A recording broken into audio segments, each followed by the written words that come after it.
My name's Steve Chaucer. I live in Chattanooga, Tennessee. Have been there for almost 25 years now. And first and foremost, I'm a respiratory therapist. I didn't start off as a respiratory therapist, by the way. When I first started working in this profession, let me see a show of hands out there. Are there any people in the audience that have worked 40 years or longer? I love it. All right. So I asked that because you would be familiar with the term inhalation therapy technician. Yeah. And so if you're 35 to 40 years maybe, but most people that are in the profession for less time, you know, they would only know that if you've read it, I guess. So in my little community hospital, Onslow Memorial Hospital in Jacksonville, North Carolina. That's my hometown. My mother, I don't know if your mom was this good to you, but she brought a help wanted ad to my attention that in our local newspaper, they were seeking to hire an inhalation therapy technician at our hospital, and you just needed a high school diploma. And so my mom said, "What do you think?" And I don't know what they do, but I'm going to call and see. So I started, and this is in the mid-'70s. Didn't know a thing about, I couldn't tell you the difference between an oxygen flow meter and an airflow meter, right? But don't worry, we'll teach you. The department consisted of, there were about 10 or 11 of us, a newly credentialed CRTT department director, and he had just hired a registry eligible assistant, and so she did eventually have enough time to sit for the exam. And then those of us that were the staff, several of us were on the job trained, no any kind of experience. There were 3 LPNs who had gone into work in inhalation therapy, and we had 4, I think, Navy corpsmen who worked on a base hospital. Camp Lejeune Marine Base is in my hometown. Don't drink the water, Camp Lejeune, that place. So they did some weekend work. So that's how I got my start, and I'm going to work through a number of different slides that I hope it doesn't sound like there's a whole lot of vitamin I here, but it's I this, I that, and if I'm talking about my career path, and unconventional career path, I think, I see it that way anyway, then I can't not tell you my story. So I got interested to learn more about what inhalation therapy really was, or respiratory therapy. I'm going to use a prop. Does anybody recognize that? This is Dr. Thomas de Kornfeld's paper or book from 1971, Selected Papers in Inhalation Therapy. This was the big book to read in my day.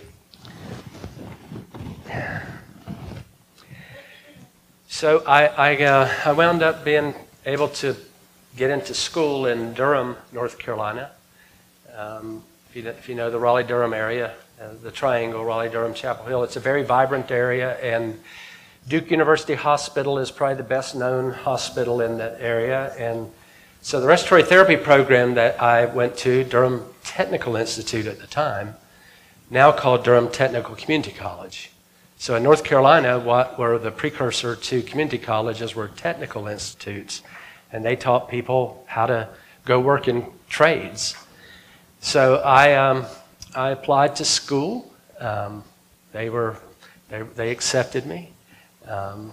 Not before I had to pass a few tests, because I had not distinguished myself in academics up to that point. And I got in school, and I was so proud. You know, I don't know if you remember when you showed up for your first day of school, respiratory therapy. It's like, I am finally on my way to doing something and maybe being something.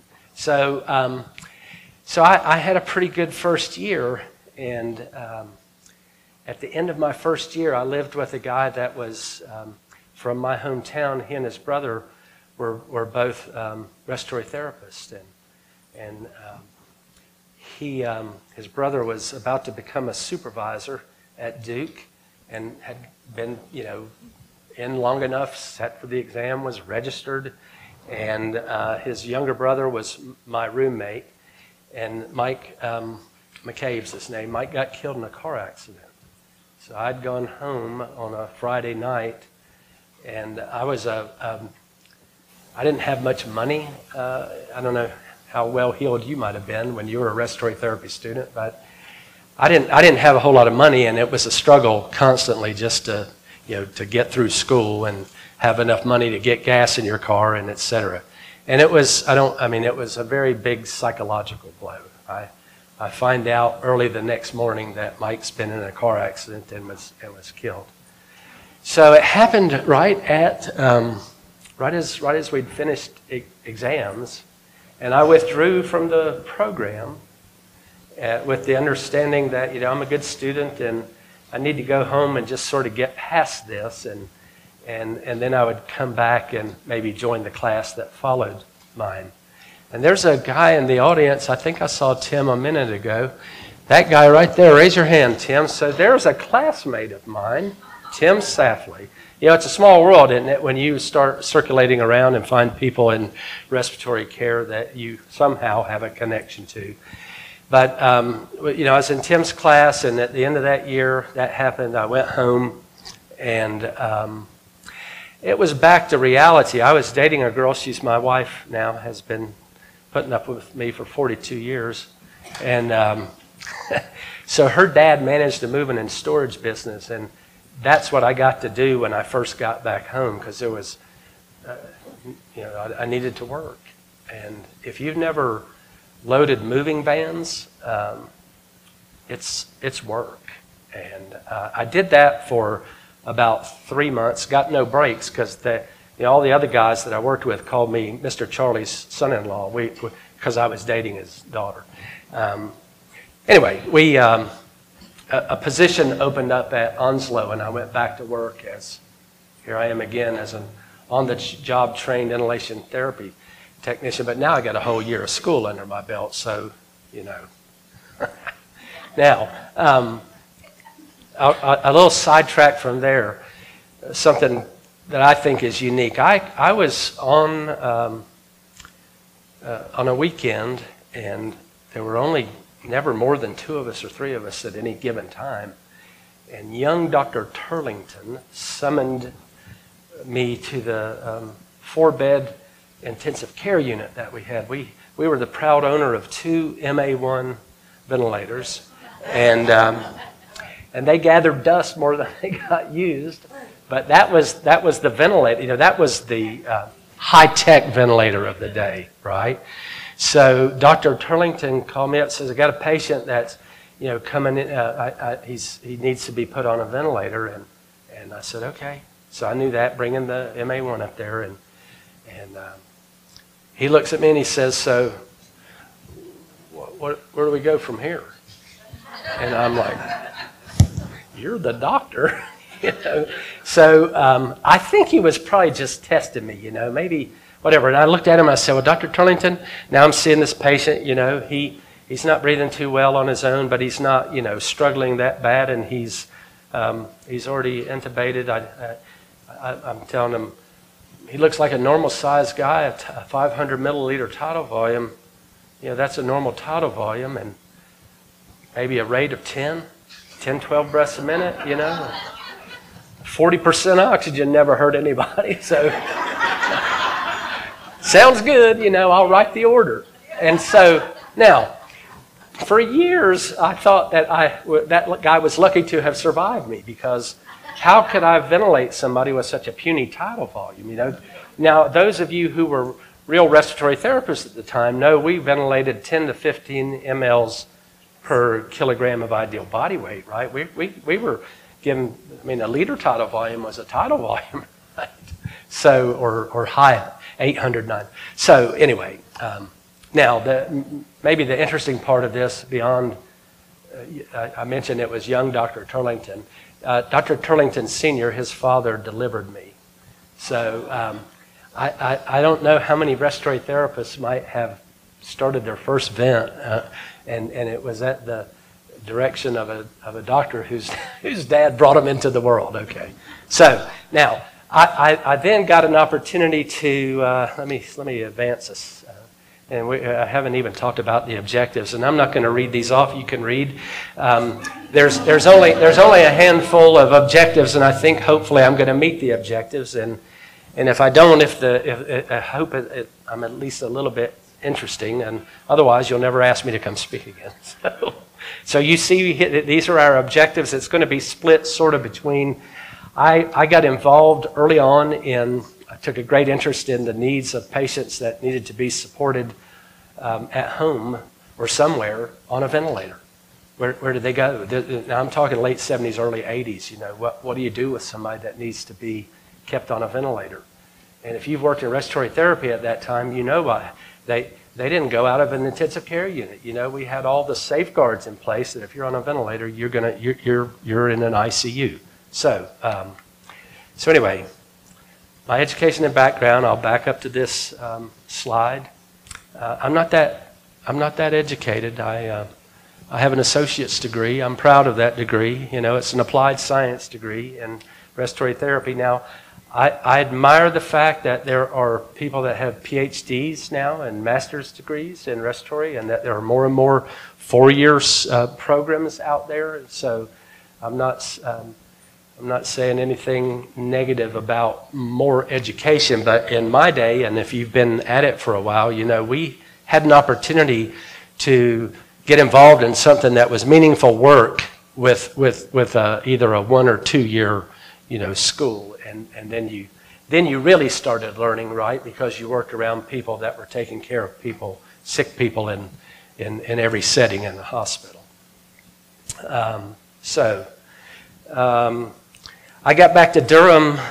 One of the hospitals was willing to hire a student respiratory therapist. When I started as an inhalation therapy technician, on the job trained, I was making a little over $3 an hour.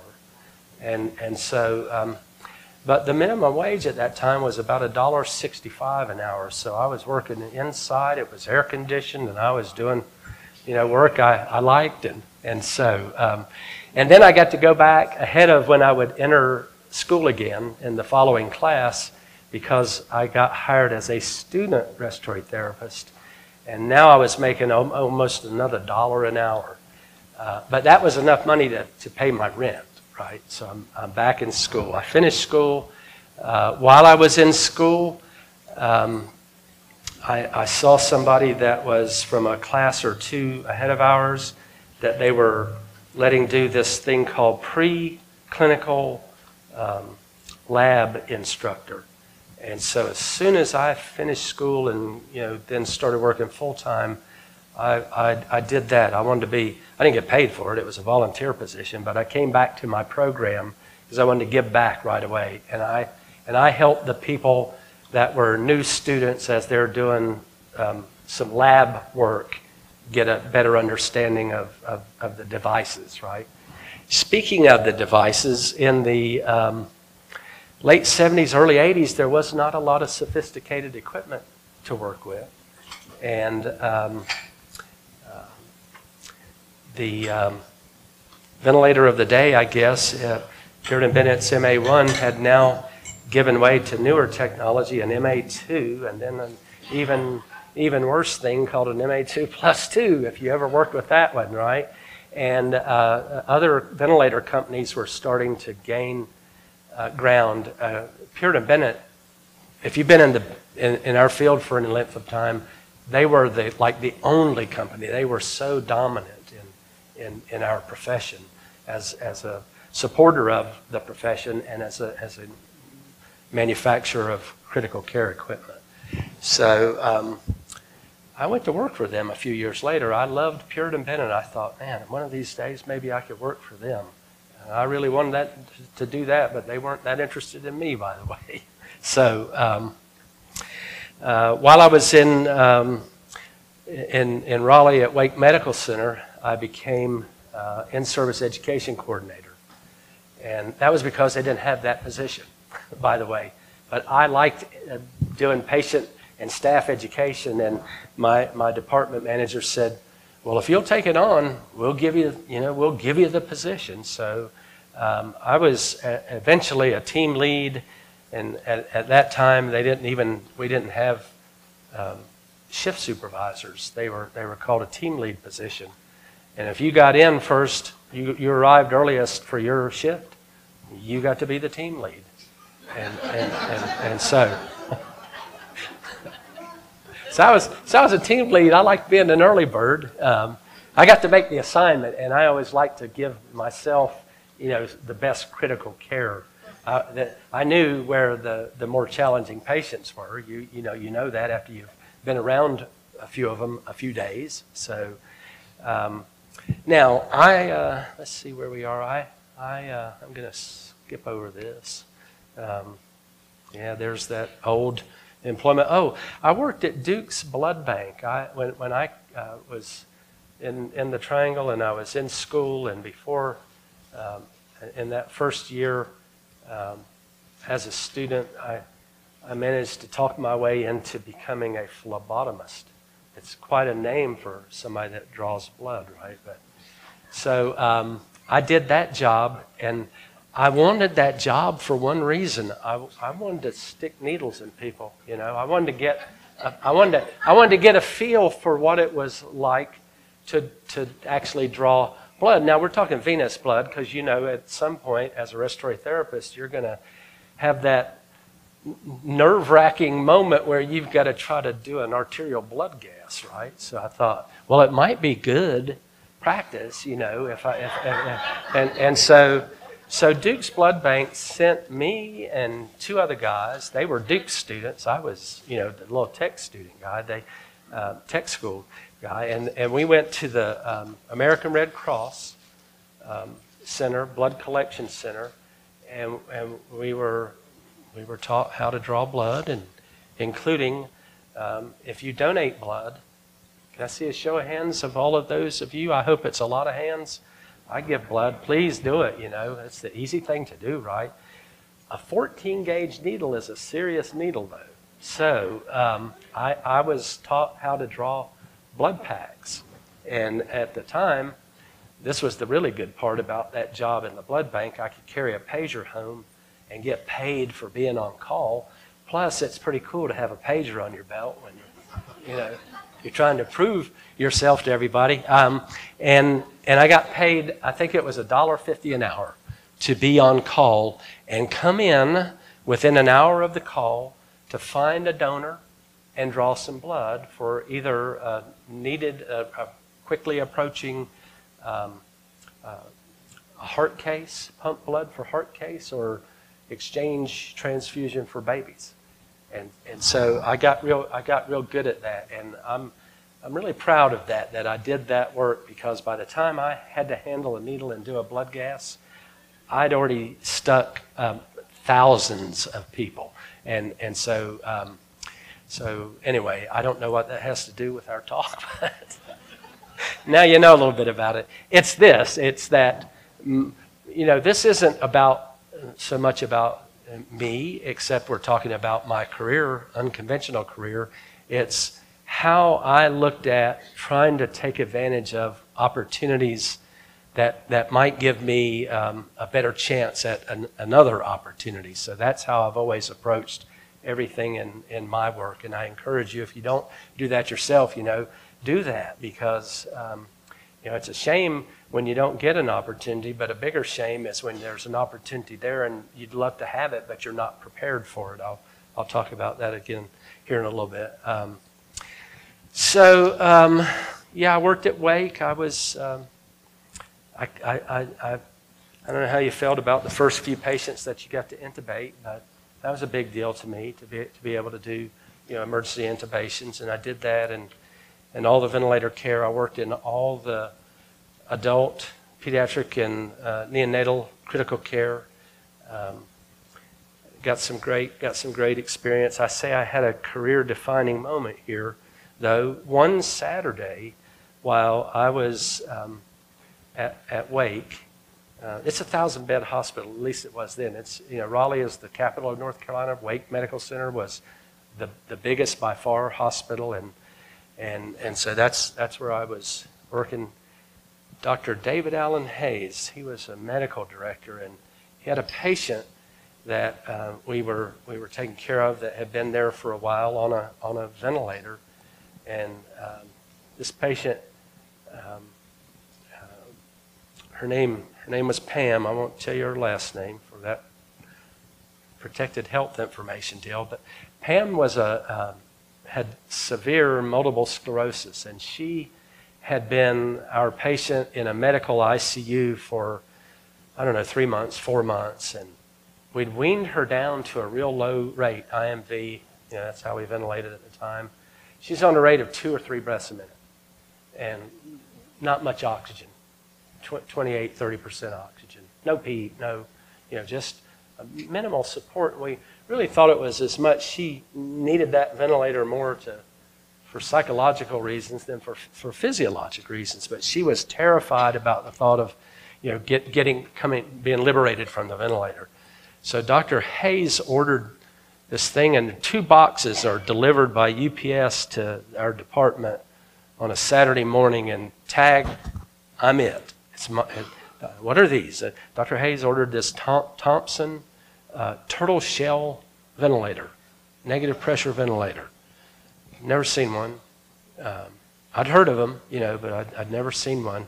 He wanted us to start Pam on 15 or 20 minutes at a time if she'd tolerate it on this, take her off the ventilator, and then, if she'd tolerate it, then she'd go back on the ventilator, and then after a few hours, we'd take her off and put her on again, and if she tolerated 15 or 20 more minutes, that kind of a thing.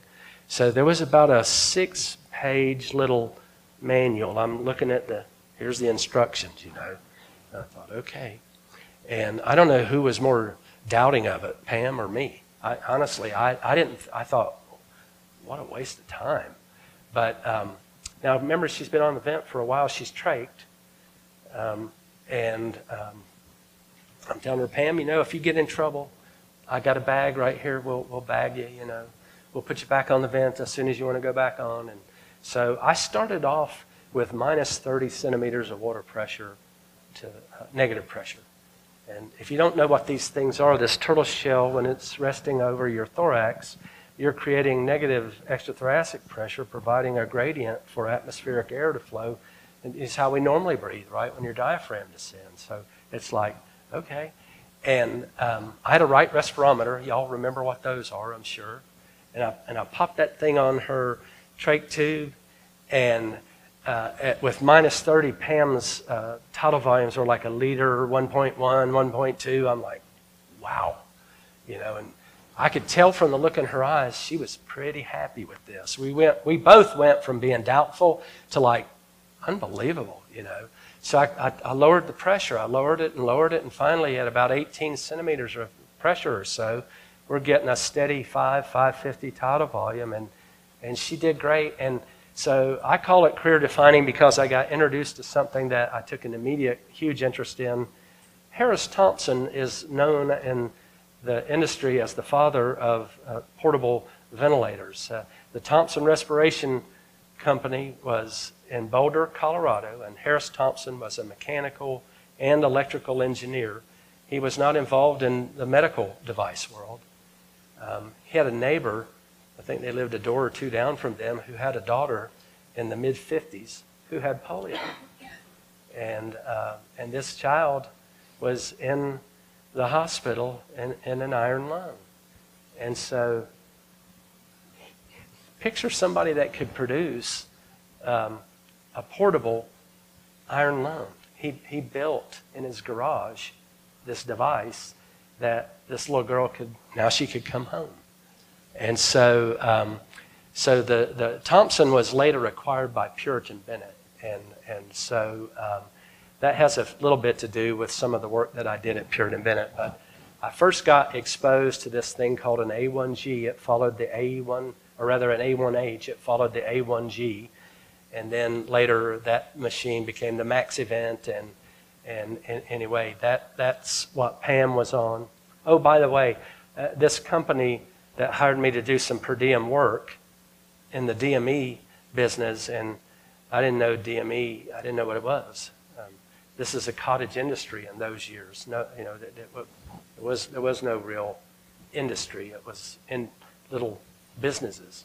And so I did per diem work for me. And when you're making $8, $9 an hour, and they're willing to pay you $25 to go do something for a patient and pay you for your mileage too, it's like, yeah, sign me up. So they asked me to do that, and I got kind of started in industry very early on with that. And then we also had a patient who was a polio patient that had been in an iron lung for 20-something years, almost 30 years. And I used to go see her at home every month. I'd go pay her a visit and just check to make sure that things were going like they should. And I'm going to tell you that story because Faye was her name. Faye, when she passed away, I'd visited her for about 5 years. Her parents, who were very elderly, Faye was, in her 50s when she passed. So her mom and dad were mid-70s or even older. So what do you do with this machine? Can you get it? And I said, I don't know. Well, the ventilator actually belonged to Blue Cross Insurance Company. So Blue Cross made the decision to pay for a device that she could leave a facility and live, could be taken care of at home. And so I worked out a deal with Blue Cross that we wrote, the company wrote, a home care company wrote a check for $1,000 to Faye's church. They made a donation that was a joint donation between the company and Blue Cross. Blue Cross was perfectly happy with that. And I took the ventilator and we donated it, the machine, to the respiratory therapy program that I went to. So that's a pretty cool story to tell too. All right, so then I got hired by that company full time that I'd started with per diem. They saw enough of me to think maybe, if you come to work with us and help us in our respiratory business, and most of the respiratory business at that time was very profitable home oxygen business. And so I went to work with them. Along this time, before I took that job, Puritan Bennett was looking to hire a hospital equipment sales rep, a ventilator sales rep, based in Raleigh, North Carolina. And I saw that ad and I thought, my day has finally arrived. I'm going to get that job. And so they had no interest in me at all. I couldn't get an interview. I could not only not win the job, I couldn't even get an interview. Was told very kindly that we love, what you do at the bedside. We want you working with our equipment, but this was the prevailing sentiment in industry at the time, early 80s. Respiratory therapists didn't get sales jobs. They wanted people that had previous medical sales experience. That's who they wanted. So they hired a guy in Raleigh. His name was Fred Browning. And Fred had just left Bausch & Lomb, where he sold contact lenses and solutions. So I couldn't get an interview for the job that they hired a contact lens salesman for. And this has been quite a long number of years ago. And so since my hospital was the largest Puritan Bennett account in the state at that time, Puritan Bennett region manager, who wouldn't even interview me, asked our department manager, would you mind if our new sales rep came in and kind of, shadowed your respiratory therapist and learned a little bit about what respiratory therapy was and what a ventilator is? And who do you think they assigned him to the first day? So I told Fred, I ought not to show you anything. He's a nice guy, and I did what I could to help him, and we became good friends. And a few years later, I'd been with the home care company at that point for almost 4 years, and Puritan Bennett decided that they were going to start really pursuing the home medical equipment business. And so the Puritan group of Puritan Bennett needed to hire a sales rep for a North Carolina, Virginia territory. And guess who had been working in home care at that point for three plus years? And one of the companies that Puritan Bennett acquired for home medical products was Thompson, who I probably had more experience with their equipment than anybody around. And so my day had finally arrived, but I'm going to go back to the Medicare supply day. So in that job, while I was there, I wanted to help every patient that had a need for any type of respiratory care. I wanted our company to be distinguished in North Carolina as, if you want to refer, you've got somebody that needs something beyond just a compressor nebulizer or oxygen. Has anybody here worked with home oxygen equipment as long back as the mid 1980s? If you have, let me see. There won't be that many hands that come up. Do you remember in the mid 80s that oxygen concentrators, that the big achievement in the industry was when they got one to 75 pounds? That was the magic. Anybody got any idea why 75 pounds was a big deal? That was the weight limit that UPS would accept for people that need to ship things at the time. And so the first oxygen concentrator was made that met that requirement was a Bendix BX4000. That machine was later, Bendix's oxygen business was acquired by a company called Healthdyne. And you probably would know who Healthdyne was. They later got acquired by Respironics. But so anyway, I'm working with this company, and we develop a home ventilator program. And how many resources would you imagine were available to a respiratory therapist working in the DME industry, trying to provide for a patient who needed to be ventilated at home? How much resource was available from somebody like the Thoracic Society or the Lung Association offices or the American Association for Respiratory Care? Zero. There were no resources available. So you pretty much had to invent it, and that I was excited to be one of those people. So I had a patient that Dr. Hayes referred to us. He called and, Steve, is there any way y'all could get a Emerson post-op ventilator? What do you need it for, Dr. Hayes? Well, I got a patient that needs to go home. He's on a ventilator in the hospital. And do you know what an Emerson post-op is? The big green washing machine? Emerson 3PV. Okay, so Emerson sold us one, and I delivered the ventilator myself to the patient's home in Raleigh in the back of a Rambler station wagon. Had the ventilator turned on its side, and it cleared by like a fraction of a millimeter. It's like, it's in there. And then got it to the house and got it out and got it up a ramp and got it into the bedroom and plugged it in. And the old Emerson post-op, it's a piston-driven ventilator. You had a little crank on the front of that thing that you turned, and it adjusted the travel of a piston. That was how you set a tidal volume, right?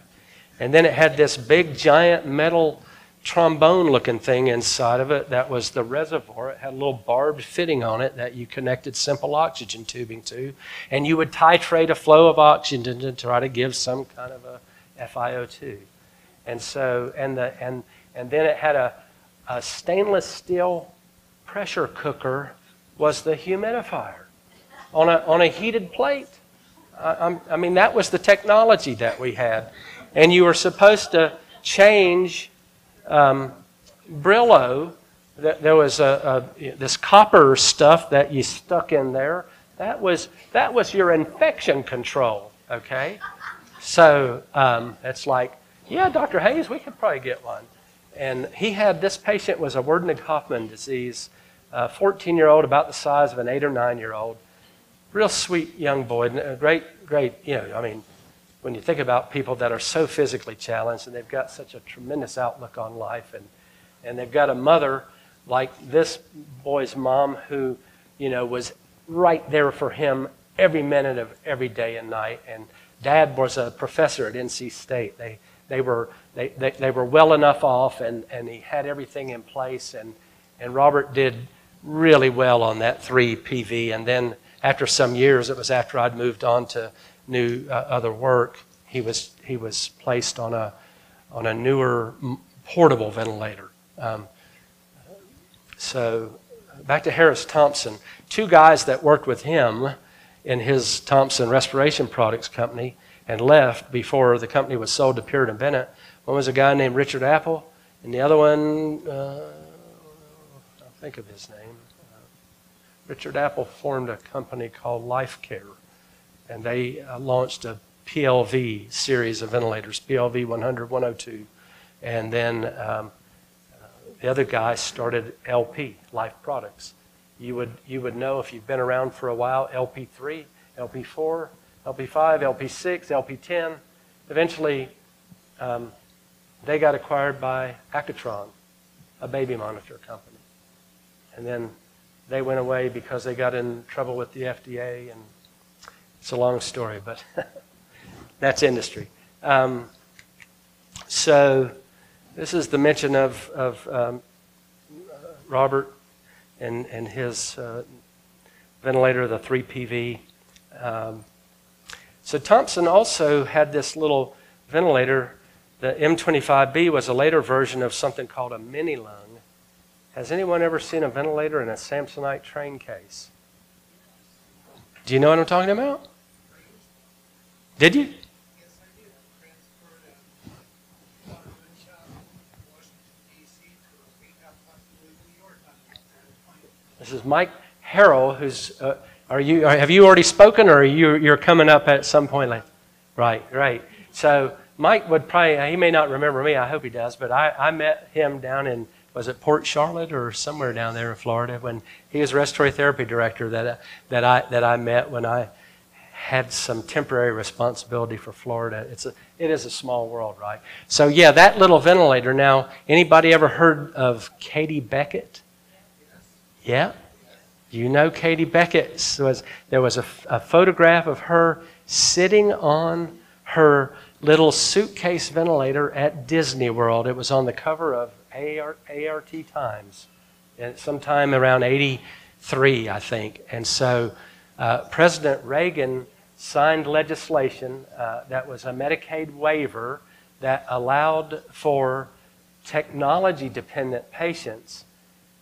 We didn't get professional reimbursement for respiratory therapists to try to work with them, but at least they could get equipment paid for when they needed to go home on a ventilator. Okay, so I worked with a lot of those. When Puritan Bennett bought Thompson, they named all of their home care products the Companion line of product, and so the ventilator at the time, the Companion 25B, and it was a later version of this little suitcase ventilator. Thank you, Mike, for saying that. Are we almost done? Wow. Okay, I better fast forward here. Yes, I talked about those patients. Most of the patients that I worked with early on in need of long-term ventilation, they were people that had either neuromuscular disease or they were spinal cord injured, etc.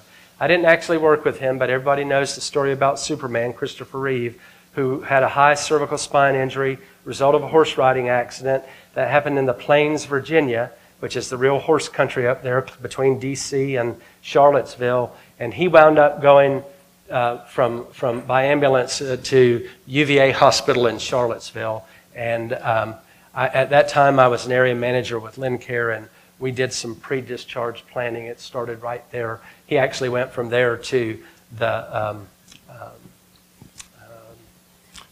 there was an institute in Delaware, anyway, he went to a rehab facility, and eventually, you know, everybody knows he went home on a ventilator.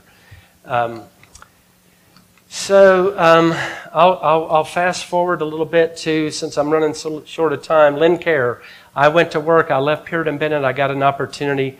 They didn't hire people as area managers from the outside, but I was the guy. That gave me an opportunity to learn an awful lot about the business end of trying to manage a home care business, because area managers had all the financial responsibility for the operating centers. And so I'm not trying to toot a horn here. It's just in these different jobs, there's all this great opportunity that's there in these different jobs if you just pursue it. Okay. I'm not going to talk about EBITDA if you've never heard that term. It's earnings before interest, taxes, depreciation, and amortization. I had it hammered into my skull by my VP at Lincare about operating a profitable business. And then, now I came to Chattanooga late 99, early 2000. I first came with a company that was a home medical equipment business that had acquired a couple of big nursing, from a nursing home company, had acquired home health agencies and grew overnight from 65 employees in one location to 700 plus employees. And these two agencies in Nashville had 50 miles around them, 8, 9, 10 offices each. Did that work for long enough to get them integrated into a different business model. That was what area managers did some of the job at Lincare. And so that's what brought me to Tennessee. And then I wanted to get back to selling the product, and so I got an opportunity to get into diagnostics, okay? That's what most of you, if you do know me in Tennessee, would know me from that time, where I have been selling pulmonary function equipment, metabolic stress systems, etc. Okay. I left the company. I took a last place territory. I was successful enough, it became the first place territory in the 8 years I was with them, or 7.5 years anyway. And then I got a chance to go to a ventilator manufacturer and was recruited there. And I was their region manager for the Southeast region. And I was in that job for a little over a year, and then I got promoted to national sales manager. And that's a pretty cool job. It's a well-paying job. It's a very demanding job. It's this kind of travel. Leave either Chattanooga or Atlanta on an early flight Sunday, fly to Houston, work there for a day or two, fly from there to Kansas City, work there for a day, fly from there to LA or to San Francisco, work there for a day, fly all the way back to Boston, be there for a day. Get home Friday night at midnight or Saturday morning early, get up Sunday and leave and do it again. I did that for 4.5 years, and enough was never enough, and finally enough was enough. So I went to work with Electromed. I left the company. I went back as just a territory rep. Tennessee, Georgia, North Alabama, North Mississippi. I was working with high-frequency chest wall oscillator. You know, there's a number of different companies. They all make great products in that industry. And then with MGC Diagnostics, I've certainly enjoyed whatever success with the company. Oh yeah, I've got a new role now, a different role. After all these years, almost 50 years, I've shared this story with a few people. I was on a flight. I was going to my niece's wedding. I left Chattanooga early, 5 a.m., going to Charlotte, North Carolina. Got to altitude, quick climb, small regional jet, 10 people on board, passengers, and me, 10 or 11 of us. And halfway into the flight, so we still got 20 some odd minutes before we land in Charlotte. I didn't feel real good. And then I went from not feeling real good to my chest started to hurt real bad. And I didn't breathe real well. I was struggling to breathe. And my chest was just really hurting. And I was sweating like crazy. I mean, my work of breathing was just huge. What do you think? Heart disease is pretty positive in my family. I thought I'm having a MI. Not a good place. 25,000 feet in the air, 20-something minutes from landing. So you ride it out. You know, you try to be calm if you can be. We hit the ground in Charlotte. Everybody got off pretty quick. There's only a few people. I got off slowly, made my way out, sat in the gate area. Didn't feel any better. I ain't going to make the next flight. Got a security guard's attention. I think I've had a heart attack. Paramedics there in a minute. This is Charlotte, big airport. Puts a pulse ox on me. First sat's 82%, 83%. I'm thinking that ain't real good. And she said, well, I'm going to start oxygen on you, and I will get an ambulance here right away. You need to go to the hospital. Yes, I do. So I was admitted to the ER, in the ER. I was in for x-ray real quick and hardly got back for another x-ray. From there to CT. A few hours later, I'm starting to breathe a little bit better. And, you know, and anyway, the ER doc says, we don't think you had a heart attack. That's the good news. You had a pneumothorax. And I said, what? He said, yeah, your right lung collapsed. Well, that explains a little bit of it, right? And then, oh, by the way, you've also got a thoracic aortic aneurysm. Good news, you know. So I was discharged in time the next day. I got to my niece's wedding. I came back. I see a cardiologist. Fortunately, it's slow growing. I may never have to have a graft for the aneurysm. Lung's a different story. I'm a COPD patient. So that's my new role. I'm a pulmonary patient. I am 30 days post-op. Had a wedge resection. So my lung collapsed because, amazingly, I'm a non-smoker. I have bullous lung disease. No kidding. Confined almost exclusively to my right middle lobe. A little bit of cystic change in my right upper lobe.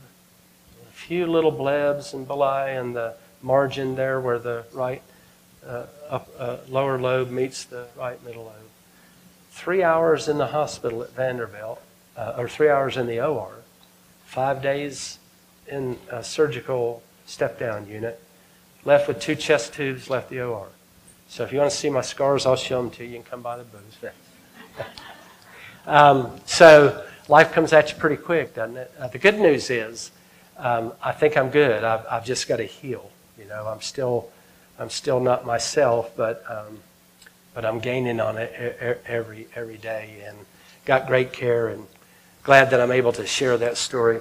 I can't tell you about Earl. We're out of time, I think, unless if you want to come in by my booth, and we don't have to talk anything about PFT. But I've got an awesome story to tell you about a guy that was a considerable challenge that I took care of on a ventilator at home. Now, I guess we need to see if anybody's got questions to ask at this point, and